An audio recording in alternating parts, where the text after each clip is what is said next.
Hey everybody, my name is Josh Howard, and I'm the author of A Beginner's Approach, Chords for 4, 5, and 6 string bass.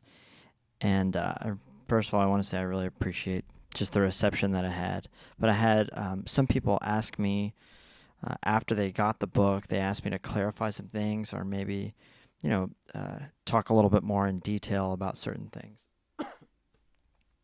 And so basically, this is going to be a part of a series of a couple short videos just to go over some things in the book. If you have any questions, leave a comment or send me a message or something, and I'd be happy to answer it for you. This first one is about something I called in the book Diatonic Substitutions. So of course when I'm talking about that, by diatonic I mean in one key. So I'm talking about for example, in the key of C, I'm talking about, I'll play it up here so you can see it. In the key of C, I'm talking about substituting one chord for another, all based around the key of C. And so, I talk about it in the book too, but, for a short kind of brief explanation, basically, in a key, a lot of chords share notes with other chords in the same key. And so because of that, you have the liberty, when you're playing chords on a bass, you have the liberty to play a different chord than maybe it says on the paper, or maybe than the chord that you're used to playing in that spot. So for example, I guess I'll stay in the key of C. So let's start on F. Let's start on just F major.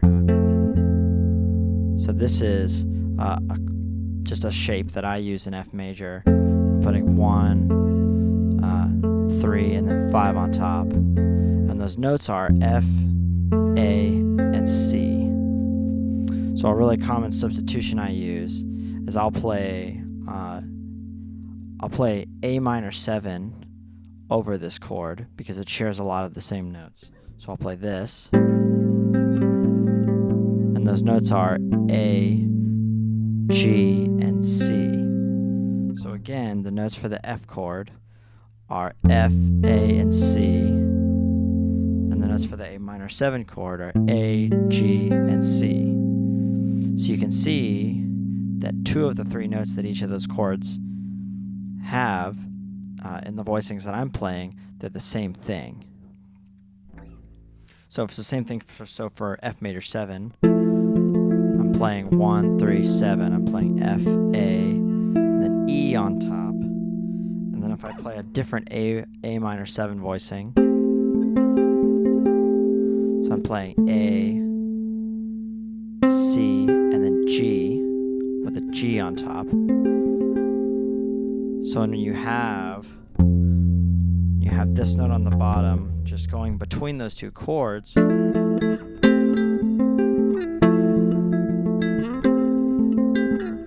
kind of nice because you have this note on top. That's kind of a melody when I'm playing, but it adds movement. So I'm not just picking on an F major 7 chord. I'm not just going or even switching between voicings. Even that has like a certain kind of movement, but if I want a more melodic movement, I'll do this. I'll substitute, F, A minor 7, F, F, A, F, A. So that's one type of substitution that when you're in a key and you're playing a major chord, there's a major chord that's supposed to be happening. You can play like a minor 7 chord, a major third up. So then the other way is true too. To not just go up, but to substitute from a chord that's lower than the chord that's supposed to be playing. So again, we're in F. I'm gonna go back to the original voicing. And if I go down a minor third, I'll play D minor 7. So here's F major, F, A, C on top, and then D minor 7, which is D, F, and C. right? That's the voicing that I'm using. You can put an A in there if you'd like, which just be like, just like that. You know, it shares more common notes. Sing. So here's F, A, and C, and then D minor 7, which is D, A, F, C. F, A, and C are in both chords. So, okay, let's go back to my original example, which is, you know, I'm doing this kind of like high chordal thing. I'm kind of picking using my thumb, my first finger, and my middle finger. Kind of like, I'm adding rhythm, which is adding movement. So I'm not just doing like diamonds or whole notes. I'm not just going. I'm not just doing that. I'm going. And originally I was saying go between F major 7 and A minor 7. Now I'm saying you go down to F major 7, D minor 7, F major 7, A minor 7, F major 7, D minor 7. So those are the substitutions that I'm talking about. And in the key of C, you know, it's like saying 4, 6, 4, 2. So for a major chord, those are kind of the common substitutions that I use. It has a really nice sound when you get faster with the movement because, you know, it doesn't sound so straightforward. You know, it doesn't sound like I'm switching chords, now I'm switching. It doesn't sound like that. So, you know, when I use it, I'll do something like so.